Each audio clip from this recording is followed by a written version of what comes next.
Bismillahirrahmanirrahim. Assalamualaikum warahmatullahi wabarakatuh. Selamat pasti soma untuk semua sahabat Suduai. Selamat pagi, siang, sore, malam untuk semua sahabat sukses dunia akhirat. Oke sahabat-sahabat Suduai, kali ini kita akan sharing ya tentang industri halal. Ya, tentang industri halal gitu ya.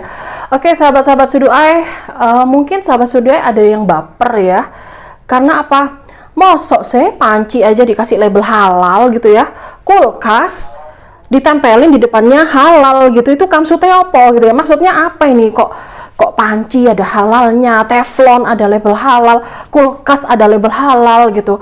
Bahkan ada beberapa sahabat-sahabat Suduai yang tanda kutip ngerasa baper sehingga lagi-lagi seolah-olah nih ya rada mengolok-olok lah, kok koyok-koyoknya semua mau dibandroli halal, kok koyok-koyoknya ya, kok sepertinya agama ini diperjualbelikan gitu kan.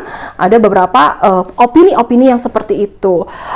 Biar kita lebih akrab ya, lebih kenal dengan bagaimana perjalanan industri halal di Indonesia dan bahkan di dunia, agar kita nggak baper lagi ya terkait dengan halal gitu ya, maka kita akan bahas di sini bagaimana industri halal yang sesungguhnya gitu ya. Oke sahabat-sahabat Suduai, kita mulai dari yang pertama adalah halal itu apa sih ya? Halal itu ketika seorang muslim ya sudah bisa apa ya, yang gampangnya gini ya, kalau kita ngomongin halal itu kan mesti yang ada di pikiran kita itu kita makan makanan yang diperbolehkan oleh agama gitu kan. Jadi kita mengkonsumsi produk yang diperbolehkan oleh agama sesuai dengan tuntunan dalam Al-Quran dan Al-Hadis gitu kan. Itu halal, itu yang paling gampang gitu kan. Lah halal itu ada halal lidzatihi dengan halal ligoirihi. Jadi halal dibagi menjadi dua, halal lidzatihi dengan halal ligoirihi. Halal lidzatihi itu berarti halal yang memang zatnya itu halal gitu. Mohon maaf, ketika orang-orang muslim itu kan tidak boleh konsumsi daging babi ya, maka ini adalah daging babinya itu adalah haram gitu kan.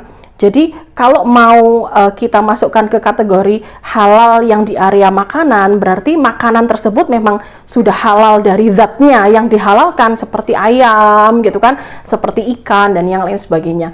Tapi ada juga yang satunya, yaitu halal ligoirihi, yang mana sebenarnya makanan atau produk itu sebenarnya halal, tapi proses pengerjaannya yang melalui serangkaian proses yang non halal menjadikan produk atau makanan tersebut tidak halal. Itu masuk di halal kategori halal ligoirihi gitu ya.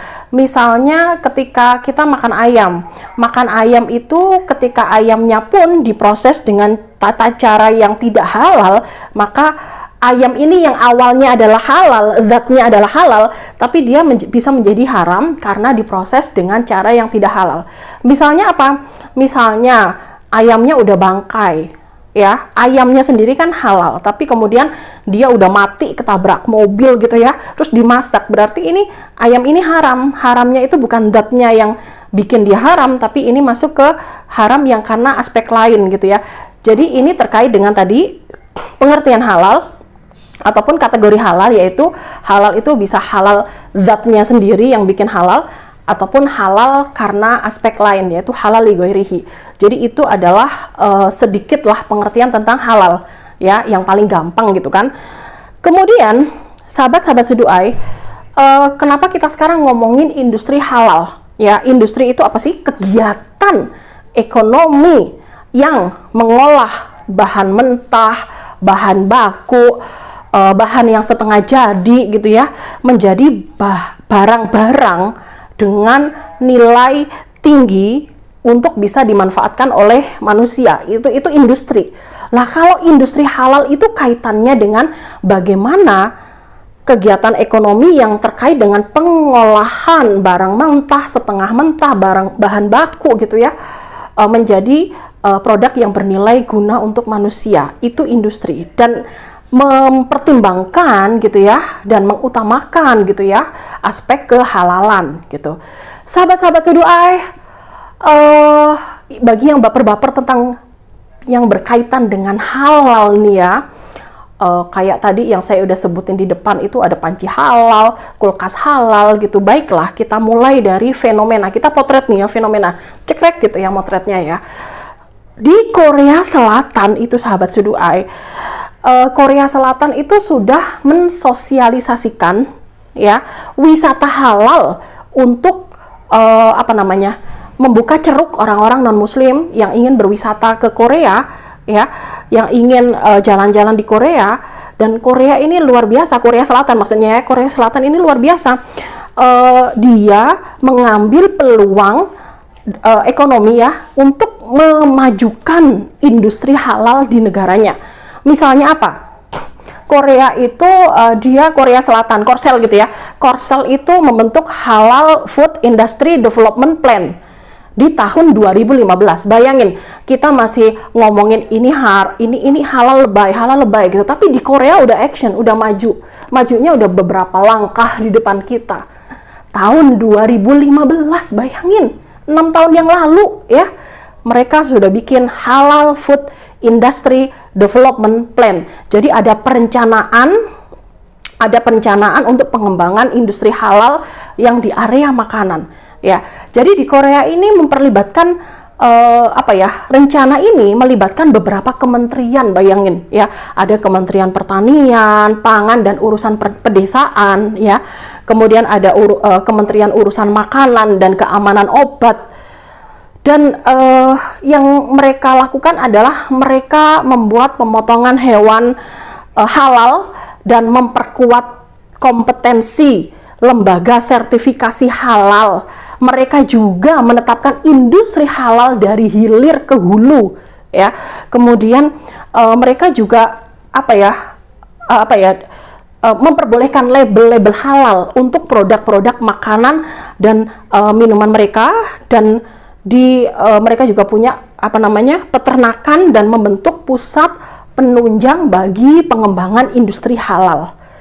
Jadi Korea Selatan itu sahabat-sahabat Seduai ya, bukan hanya terkenal dengan opa-opanya yang ganteng-ganteng bagi sebagian orang ya. Kalau bagi saya yang paling ganteng ya suami saya sendiri ya. Korea Selatan itu tidak cuman concern di pengembangan industri halal, tapi dia juga, Korsel juga memasukkan industri halal sebagai newly emerging industries. Jadi memang benar-benar pengembangan industri halal di Korsel itu benar-benar dia dia dorong sekali untuk bisa maju gitu ya.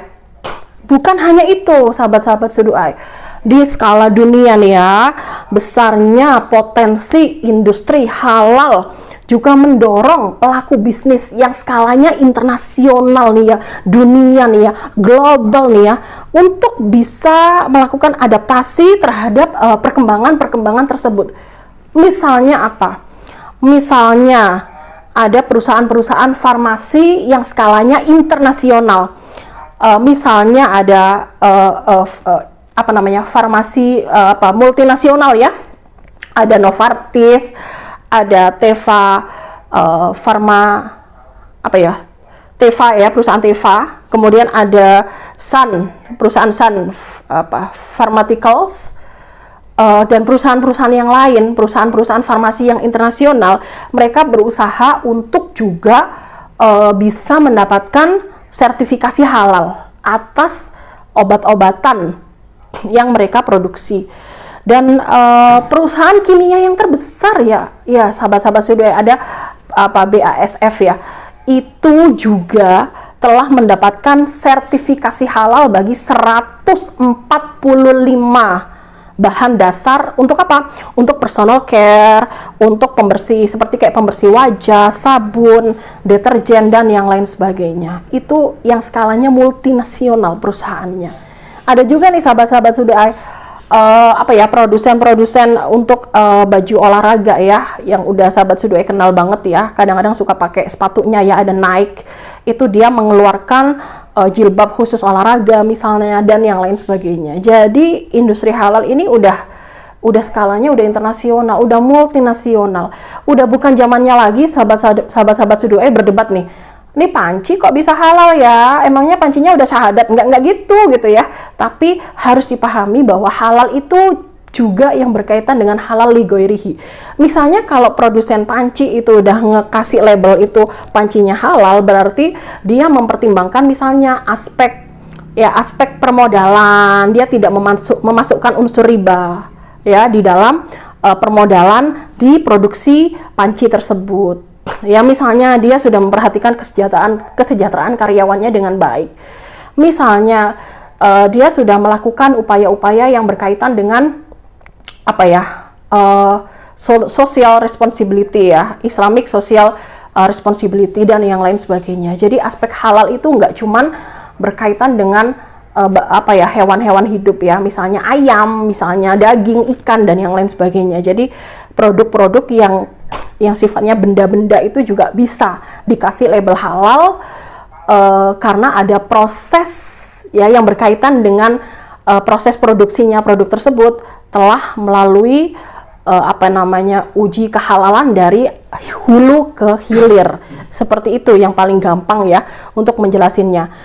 Kalau di sektor makanan nih sahabat-sahabat Suduai, tahu nggak Uni Emirat Arab itu sangat maju sekali mereka untuk mengawal industri halal ya di area makanan. Mereka sudah Uni Emirat Arab ya sudah menggunakan sistem blockchain ya. Blockchain itu ya sejenis artificial intelligence gitu ya. Ya untuk bisa memverifikasi produk makanan halal mereka. Ada lagi nih sahabat-sahabat Suduai, satu negara nih ya, bukan mayoritas muslim loh penduduknya. Tapi negara ini juga mencanangkan visinya untuk menjadi dapur halal dunia. Keren nggak? Kenapa nggak Indonesia aja sih yang mayoritas muslim ya? Negara manakah ini? Yaitu Thailand. Thailand telah mencanangkan visinya menjadi dapur halal dunia dengan memanfaatkan teknologi big data. Lagi-lagi pakai artificial intelligence ya pakai teknologi digital ya. Yang dia pakai teknologi big data untuk apa nih? Untuk mempercepat verifikasi untuk produk-produk makanan halal yang dia produksi gitu ya. Sahabat-sahabat Suduai, kalau kita ngelihat nih ya di skala global, skala dunia, negara manakah yang paling concern untuk mengawal, mendevelop, memajukan gitu ya industri halal? Ya, jawabannya satu, Malaysia, tetangga kita ya. Jadi Malaysia itu negara yang serius banget mengembangkan industri halal, dan Malaysia secara spesifik mempunyai master plan ya untuk industri halal dari tahun 2008 sampai 2020. Berarti kalau sekarang kan udah di master plan yang baru ya 2021 sampai sekian ya. Jadi Malaysia itu udah jauh banget, udah nyuri startnya udah jauh banget sejak 2008. Dikala kita masih masih debat, masih diskusi, itu Malaysia udah ngambil langkah yang sangat praktis untuk pengembangan industri halal dengan membuat master plan-nya ya. Dan infrastruktur Malaysia itu juga memiliki Malaysia Halal Council ya, yang dipimpin oleh Deputi Perdana Menteri dengan beberapa menteri sebagai anggotanya. Bayangin, beberapa menteri sebagai anggota Deputi Perdana Menteri untuk mengawal Malaysia Halal Council dengan master plan-nya. Berarti serius banget kan ya, karena ini berurusan dengan hajat orang banyak, hajat hidup orang banyak ya, masalah halal ini ya. Dan beberapa lembaga juga khusus untuk mengawal lajunya industri halal di Malaysia. Itu ada Halal Industry Development, kemudian ada untuk bertanggung jawab pada wilayah pengembangan ya, industri halalnya itu ada Jabatan Kemajuan Islam Malaysia ya. Kemudian ada yang bertanggung jawab juga untuk sertifikasi halal. Kalau di Indonesia kayak apa ya, sertifikasi halal dari Majelis Ulama Indonesia ya. Kalau di Malaysia ada sertifikasi halal, ada standar Malaysia dan yang lain sebagainya gitu ya, sahabat-sahabat Sudai. Jadi kita perlunya bukan hanya apa ya, seharusnya kita udah stop debat, seharusnya kita udah mulai sadar bahwa kita ini terlambat, sehingga kita sudah tidak lagi membuang-buang waktu kita untuk sekedar diskusi saja, tapi kita lebih concern untuk pengembangan, untuk ikut serta menjadi pendorong bagi perkembangan dan laju di industri halal ini gitu ya, sahabat-sahabat Suduai. Jadi kalau kita ngomongin industri halal di dunia, itu ada namanya Global Islamic Economy ya, Global Islamic Economy. Global Islamic Economy ini yang inisiasi ada Dinar Standar ya. Dan di Global Islamic Economy ini, sahabat Sudai bisa dilihat di layar saya ya. Itu ada cakupan industri halal, itu ada beberapa. Ada jasa keuangan syariah, ada makanan dan minuman, ada fashion, ada kosmetik, ada farmasi, ada pariwisata, ada media dan hiburan, ada data, ada media dan hiburan, dan ada jasa layanan. Jadi sahabat-sahabat Suduai, Global Islamic Economy itu biasanya kasih report, kasih laporan-laporan. Dia merilis setiap tahun gitu ya. Ada kok di internet ya, bisa di-download aja, e-booknya biasanya ada pakai bahasa Inggris ya. Yang mengeluarkan itu di Uni Emirat Arab ya, di Dubai ya, kalau nggak salah itu Global Dinar Standar itu. Jadi di Global Islamic Economy itu biasanya kasih report negara-negara mana yang ranking ya, yang di dunia untuk industri halal di beberapa bidang tersebut. Misalnya nih, bisa dilihat di layar saya ya. Misalnya ini di sini saya udah tuliskan di sini Global Islamic Economy Report di 2020 sampai 2021 ya. Di sini ada halal food, ada Islamic finance, ada Muslim friendly travel, ada modest fashion, ada pharma and cosmetic, ada media and recreation ya. Jadi di sini sahabat-sahabat Suduai, top 15 negara itu Malaysia masih juaranya. Malaysia negara 1. Untuk halal food, makanan halal itu Malaysia juara 1. Indonesia ada di nomor 4. Untuk Islamic finance, Malaysia masih juara 1. Indonesia ada di nomor 6. Lumayan ya. Soalnya beberapa tahun yang lalu Indonesia itu hampir nggak ada di semua juara-juara di 10 besar ini, kecuali ada di pakaian ya, fashion. Indonesia itu majunya di fashion ya. Kemudian ada di Muslim friendly travel. Kalau Indonesia kalau Muslim friendly travel itu sudah lumayan, diwakili oleh NTB ya. NTB pernah dapat destinasi wisata yang favorit di Dubai, nggak tahu lah, beberapa tahun yang lalu lah, kalau nggak salah sih. Waktu itu gubernurnya ada TGB ya, ada Tuan Guru Bajang ya gitu. Itu kalau beberapa tahun yang lalu ada destinasi wisata halal itu di NTB. Jadi kalau Muslim friendly travel di sini sahabat Suduai, yang juara itu juga masih Malaysia. Indonesia nomor 6 ya, lumayan lah ya. Kemudian ada modest fashion, Indonesia nomor 3. Karena saya udah bilang di awal bahwa industri halal di Indonesia yang lumayan maju di antara yang lain-lain adalah fashion ya. Dan ini sudah diakui ya di dunia internasional bahwa fashion di Indonesia ini bagus, lumayan ya, banyak desainer handal juga di Indonesia.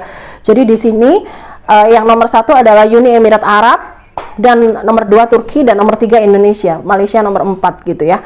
Kemudian ada pharma and cosmetic ya. Jadi ini farmasi ya, industri-industri yang berkaitan dengan obat-obatan, itu di sini Malaysia juaranya masih nomor 1, Indonesia ada nomor 6. Kemudian media and recreation di sini Uni Emirat Arab nomor 1, kemudian Malaysia ada nomor 5. Jadi sahabat Suduai, ini yang tadi yang saya udah tampilkan adalah Global Islamic Economy Report ya, yang dikeluarkan oleh ada Dinar Standar dan kawan-kawannya lah ya gitu lah. Sahabat-sahabat Suduai ya, bisa dilihat di layar saya yang di sekarang ini ya. Kalau mau di breakdown nih sahabat-sahabat Suduai, indikator skornya dari top 15 ranking countries ya, yang tadi yang saya udah sebutkan di awal, itu Malaysia tetap juara ya, karena Malaysia merajai semua, kecuali nomor satu itu Malaysia, kecuali modest fashion dan media recreation, Malaysia tidak juara satu. Sedangkan Indonesia bagaimana? Indonesia kalau mau di breakdown secara keseluruhan itu juara 4 ya. Biarin ya saya bilang juara-juara ya, kayak lomba ya, karena kita biar bisa termotivasi gitu ya. Kalau udah di ranking kan kita termotivasi untuk bergotong royong mewujudkan industri halal yang yang sustain ya, yang bisa berkembang dengan baik, yang bisa melayani demand Indonesia yang sebagai best Muslim population ya di dunia, sehingga kita bisa bercita-cita luhur dan cita-cita itu bisa tercapai, amin gitu ya. Jadi sahabat-sahabat Suduai, industri halal di dunia ini dari waktu ke waktu itu berkembang dengan sangat baik. Makanya kalau masih ada yang bilang bahwa lebay lu halal-halal gitu ya, udah itu kita kesampingkan. Kita jangan buang-buang waktu lagi untuk berdebat, jangan buang-buang waktu lagi untuk mengolok-olok, karena kita lebih fokus lagi untuk mengembangkan, untuk ikut serta lah. Paling nggak kalau kita nggak bisa ngambil porsi yang gede, ya kita ngambil porsi yang kecil, gak apa-apa lah. Kecil-kecil kan lama-lama juga bisa membesar gitu loh. Kalau sahabat Suduai punya misalnya kesempatan untuk ikut serta berwirausaha, walaupun itu skalanya kecil, nggak apa-apa, ayo dimulai. Karena siapa tahu dari yang kecil nanti lama-lama jadi besar gitu. Kalau misalnya kita nggak pernah memulai, maka kita tidak akan pernah bisa menjadi besar. Sahabat-sahabat Suduai, ada satu hal nih yang menggelitik nurani saya. Nurani bisa digelitik ya, bisa aja ya saya ya gitu. Jadi ada satu hal yang menggelitik nurani saya gitu ya, yaitu ini data dari Thomson Reuters ya. Coba dicek aja di di layar saya, bahwa tapi ini datanya masih tahun 2017 ya, sahabat-sahabat Suduai ya.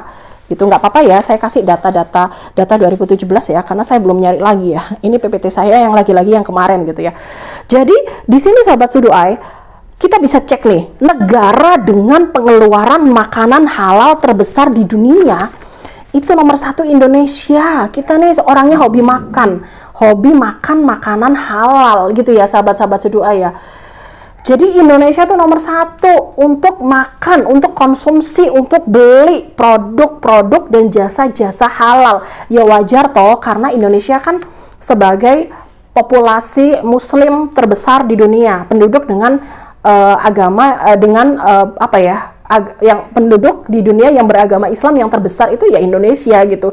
Nomor 2-nya ada Turki, ada Pakistan, kemudian nomor 4-nya ada Mesir, nomor 5 Bangladesh, nomor 6 Iran, nomor 7 Saudi, selanjutnya ada Nigeria, Rusia, India ya. Jadi dari gambar yang tadi yang sudah data yang ada, kita harus pahami bahwa kita nih konsumtif.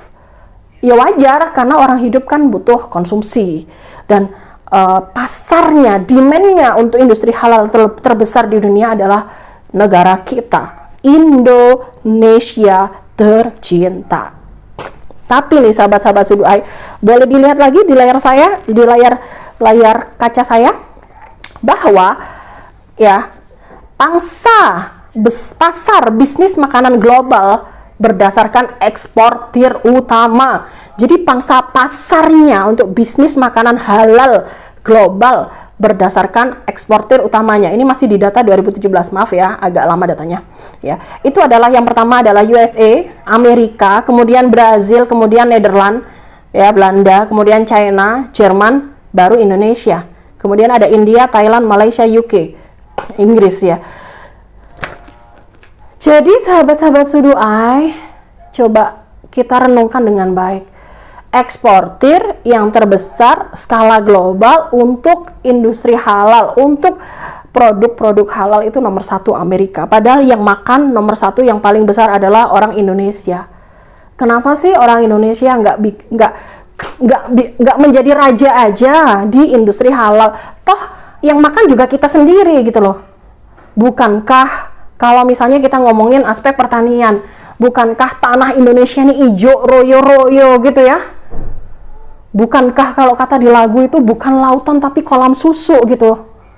Kenapa sih kita nggak produksi sendiri apa yang kita butuhkan? Toh biar gini loh, biar uang yang kita keluarkan itu diterima lagi oleh pedagang-pedagang Indonesia gitu loh. Yang kaya itu saudara kita aja karena kita belinya ke tetangga kita, ke teman kita gitu loh, ke petani-petani kita. Kenapa sih yang menyediakan daging itu bukan peternak-peternak Indonesia? Toh lahan peternakan kan lebar banget gitu loh. Ya, Kalimantan, Sulawesi, Papua itu kan lahannya gede-gede banget. Di Jawa juga masih banyak tanah kan buat peternakan kan gitu loh. Kenapa sih yang sediakan produk-produk untuk yang kita makan bukan kita sendiri gitu? Kenapa sih uang kita harus habis untuk kita keluarkan untuk negara-negara lain gitu ya, yang menjadi eksportir produk halal terbesar di skala global gitu. Jadi ini ya sahabat-sahabat Suduai, coba dicek di slide saya gitu ya. Pertanyaan kritisnya adalah apakah bisa ya kewirausahaan syariah yang kita gaung-gaungkan ya, kita berwirausaha lillah, kita berwirausaha untuk sukses di dunia dan akhirat, ini menjadi motivasi masyarakat muslim Indonesia untuk bisa menjadi pemenang pasar di dunia bagi industri halal, minimal untuk bisa mensuplai kebutuhan rakyat Indonesia. Maka jawabannya ada pada diri kita sendiri. Kemudian untuk menutup video kali ini, saya akan cantumkan sebuah hadis ya, coba dicek di layar gitu ya. Ya, qala Rasulullah sallallahu alaihi wasallam, at-tajirul amin as-saduq al-muslim ma syuhada wa fi riwayah ma nabiyyin wa siddiqin wa syuhada yaumal qiyamah. Jadi dalam hadis tersebut disebutkan bahwa ya, seorang pedagang yang jujur, yang amanah, dia akan dikumpulkan di hari kiamat nanti bersama para nabi, para orang-orang yang benar, dan para orang-orang yang syahid. Jadi sahabat Suduai, jika sahabat Suduai menjadi pengusaha yang sukses, maka sahabat Suduai akan bisa sejahtera di dunia, dan sahabat Suduai nanti di hari kiamat akan masuk ke surganya VVIP bersama dengan para nabi, para syuhada, dan para orang-orang yang benar. Terima kasih, jangan lupa sesyuba, senyum syukur bahagia agar hidup kita happy. Assalamualaikum warahmatullahi wabarakatuh.